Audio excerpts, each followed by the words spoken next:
Et nous enchaînons à présent avec Enjeu Patrimoine. Nous allons tenter de comprendre ensemble comment regarder la classe d'actifs immobiliers de commerce en 2024, ce qui va évidemment nous amener à regarder comment la classe d'actifs a réagi sur les années précédentes. Quelles sont donc les perspectives dans l'immobilier de retail pour cette année? Une question que nous allons poser à Benjamin Seban. Tout d'abord, bonjour Benjamin Seban. Bonjour Nicolas. Bienvenue sur le plateau Smart Patrimoine. Merci. Vous êtes directeur des investissements commerce chez CBRE et nous avons le plaisir de recevoir également sur le plateau de Smart Patrimoine Thaïs Castan. Bonjour Thaïs Castan. Bonjour Nicolas, bonjour Benjamin. Associé de L&A Finance. On va commencer avec vous Benjamin. Alors j'ai l'impression de faire souvent la même introduction mais sur toutes les classes d'actifs. 2023, période de hausse des taux des banques centrales, coût du financement, coût de l'argent plus élevé. 2024, perspective alors d'arrêt de hausse des taux, ça s'est acté, mais peut-être même aussi de baisse de taux. On ne sait pas quand, on ne sait pas à quel rythme, mais le marché est en tout cas assez optimiste sur le sujet, peut-être même un peu moins maintenant qu'en fin 2023, mais qui garde en tout cas cette conviction. Si on regarde la classe d'actifs immobiliers de commerce, donc dans la grande famille de l'immobilier de commerce plus précisément, et quel impact a eu la hausse des taux sur la classe d'actifs? Est-ce que ça a été aussi difficile que pour d'autres typologies d'actifs immobiliers?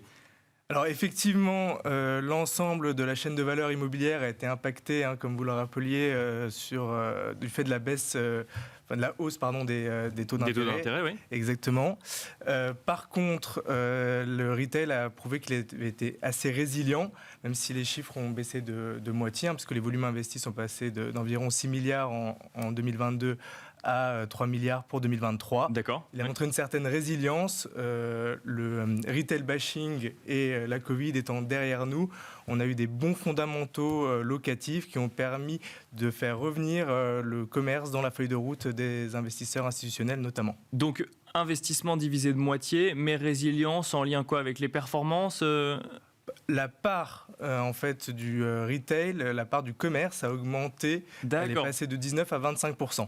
Notamment du fait de la baisse proportionnelle du bureau qui, en plus de la hausse des taux d'intérêt, a connu une période d'office bashing avec tout ce qui est problématique de télétravail notamment. Donc le retail a récupéré quelque part une partie des investissements qui ne sont plus allés sur le bureau, et donc même si on a eu des investissements en recul, comme dans toute classe d'actifs immobilières sur l'année 2023, il y a eu ce jeu de vase communicant qui a permis au retail de mieux s'en sortir quand même. Exactement, qui a bénéficié au retail.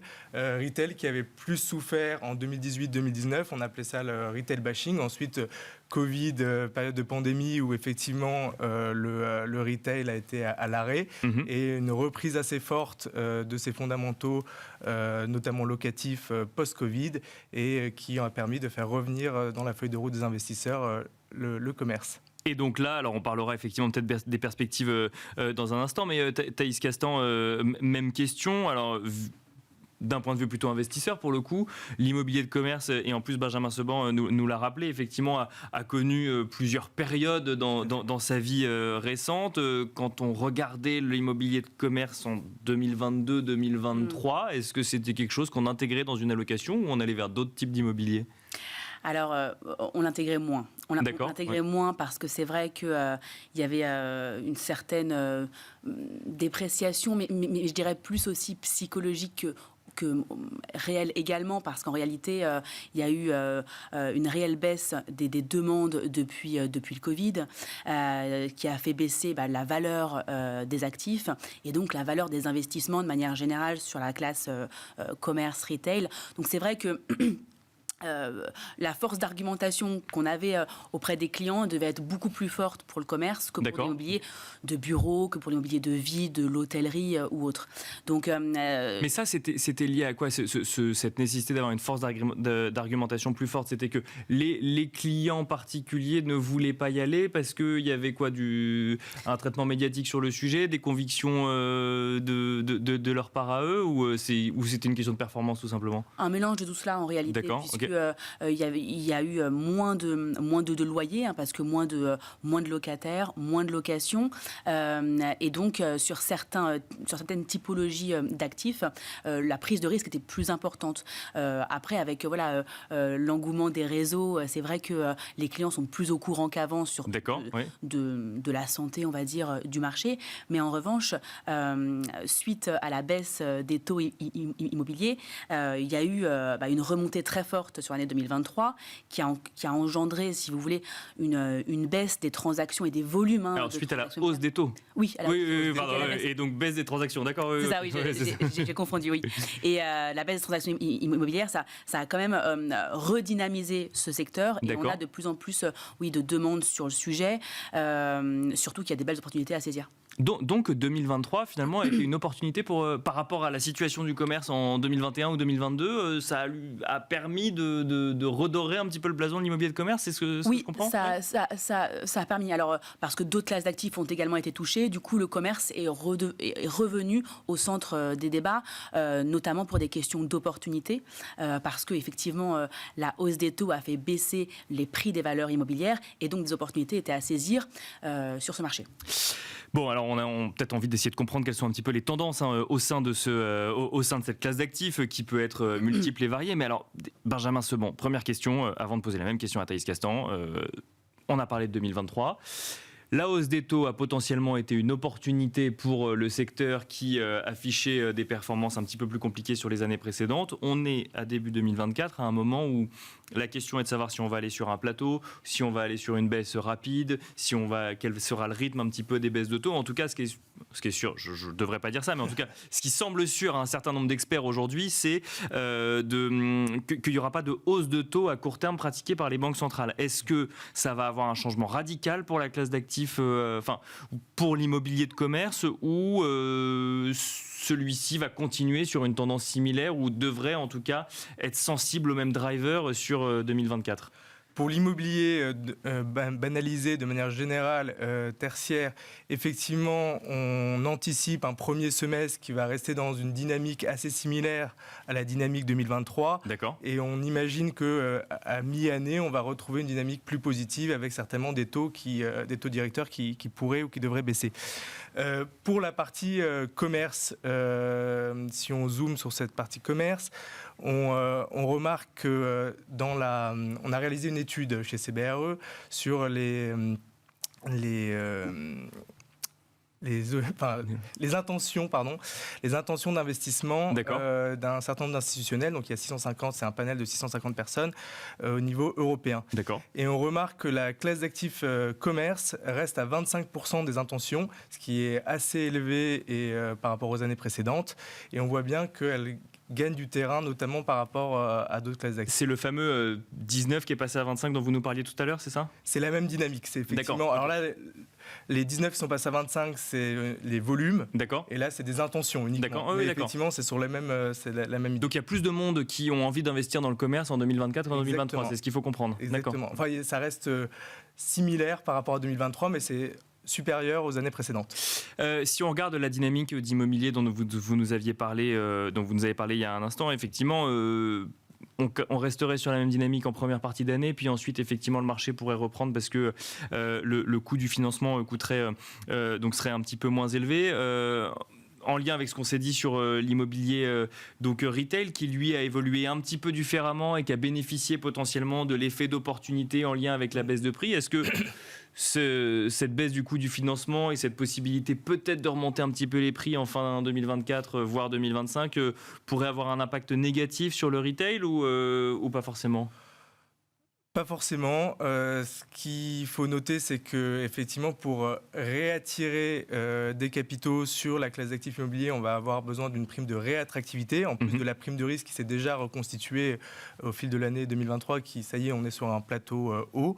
Mais il y a une certaine prime de réattractivité qu'on va devoir mettre pour pouvoir attirer les investisseurs sur l'ensemble de nos classes d'actifs. Le retail restant en bonne place, notamment du fait de la stabilisation du e-commerce et les bonnes performances en termes de taux de vacances et d'augmentation des valeurs locatives.